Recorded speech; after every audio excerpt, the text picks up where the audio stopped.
আমাদের Saint Martin ঘোরা, খাওয়া দাওয়া, ব্যাড এক্সপিরিয়েন্স, গুড এক্সপিরিয়েন্স নিয়ে আজকে গল্প করব। আমরা যখন বাসে থাকি তখনই আমাদের শিপ চলে যায়, মাত্র 2 মিনিটের জন্য শিপটা মিস করি। এখন কি উপায়, কি করা যায়? একজন বলল এখান থেকে নাকি বোট যায় সেন্ট মার্টিন, সেই বোটে করে চাইলে যেতে পারি। এই বোটে করে সেন্ট মার্টিনে বিভিন্ন রকম খাবার নিয়ে যাওয়া হয়, ডিম, মুরগি। কিছুই করার নেই, যেতে হবেই, তাই উঠে পড়লাম। আমার পিছনের মহিলাগুলো ওঠার পর থেকেই খেয়াল করেছি অনবরত কেঁদেই যাচ্ছে। আমার হাজব্যান্ড তো এদের দেখে খুবই ভয় পাচ্ছিল, আমিও নাকি কান্নাকাটি শুরু করে দেই। তো খুবই এক্সাইটেড যাওয়ার জন্য।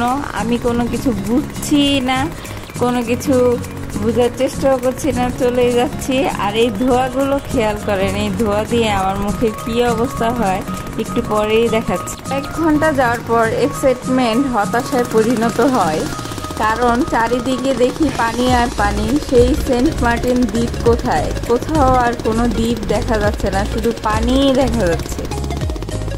3.5 ঘন্টা পর সেই স্বপ্নের সেন্ট মার্টিন দ্বীপের দেখা মিলল। যতই কাছে যাচ্ছি আস্তে আস্তে পানির রং চেঞ্জ হয়ে যাচ্ছে, খেয়াল করছি।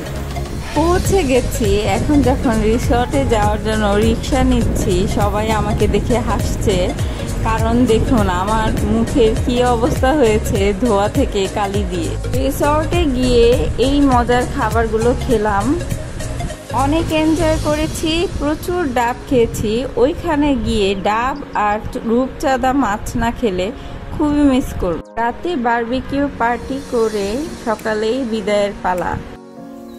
রিসর্ট থেকে চেক আউট করে কিছুক্ষণ সমুদ্রের পাড়ে বসেছিলাম। আমার হাজব্যান্ড আমার সাথে মজা করছে। কি খবর তোমার? দেখতে চাও? তো অল্প সময় ট্যুর দিয়ে পোষায়নি, সেটা সে ভালোভাবেই বুঝতে পেরেছে, তাই আমার সাথে মজা করছে।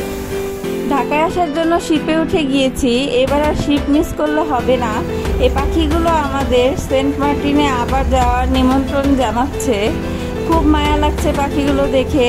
আবার আগামী শুক্রবার কোনো নতুন টপিক নিয়ে চলে আসবো। আল্লাহ হাফেজ।